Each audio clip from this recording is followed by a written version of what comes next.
Schlager den Zylinderkopf vorne und wecken dieser große, mächtige Zylinder. Und deswegen dieser Wahnsinns-Sound aus dem riesen Lanz-Schornstein.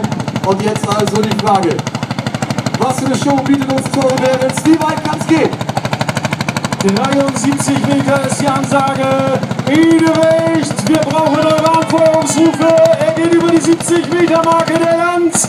Und jetzt wird er ruhiger. Feuert ihn noch einmal an. Er lässt ihn steigen. Auf der Hinterachse. Hey, wo seid ihr? Neue Bestweite Niederrecht. Es geht über die 80 Meter Marke hinweg. Und er geht weiter. Auf der Hinterachse tanzen zur 100 Meter Marke. Riesenapplaus in Niederrecht. Wo sind die Hände?